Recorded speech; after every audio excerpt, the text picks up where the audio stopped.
Love tales, and who really doesn't? You can actually come up with all kinds of inspiration from fashion to cooking, and we're going to be doing the latter today.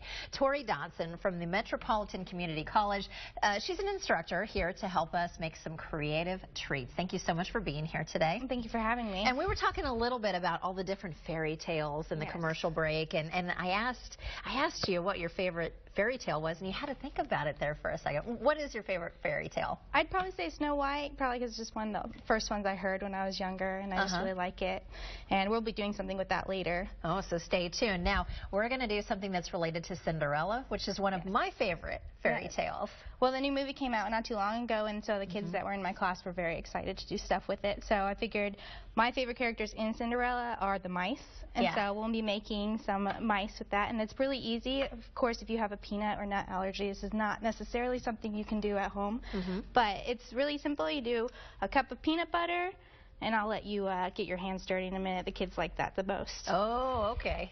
So you do a cup of peanut. Mix it with half a cup of honey, and this is really good if you have like allergies and stuff, because it helps. I know my husband's suffering from allergies right now, so local honey helps with that a lot, and he really likes that. And then this is dry milk powder, and it just kind of brings it together. And when you mix it up, I always tell my kids to do little bits at a time, because I was coated this summer with flour at one point because they dumped it all in at once. And then you just kind of want to get it to a consistency where it's able to be shaped, and it's about a cup of the milk powder, and you just mix it up until it's a nice malleable texture. So it seems like basically everything here, I mean, there are very few ingredients that go into this, but natural is one of the keys. Yes, and of course later when we'll be doing the more chocolatey version, a little less natural stuff, but so we're getting a pretty good consistency there, almost like cookie dough batter. And I think I'll add a little more of the milk powder just so we can shape it really well. And it's really easy because kids really like to do things like this, and it lets them get their hands on and the texture and stuff like that, which is a really fun part for kids, and they get to roll it around.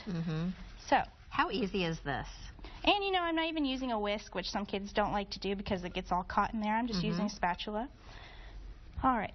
So we're going to get that and continue to kind of mix that a little bit. And you have some, is this cinnamon sugar over here? So what you do is you take a little bit and you roll it in a ball. And then a mice has kind of a pointed nose, so when you get your ball, you kind of pinch it. And then you roll it. And the cinnamon sugar makes it a little easier to hold. And you might need to shape it again, but that happens. Yeah. And every mice needs ears. So we do some almonds. Going to decorate it up a little bit. And I like to do the sprinkles because kids love to eat sprinkles for a nose. And you can pick pretty much any color you want. Look at this. And then you use a little toothpick, poke some eyes. You could even draw a tail if you want it.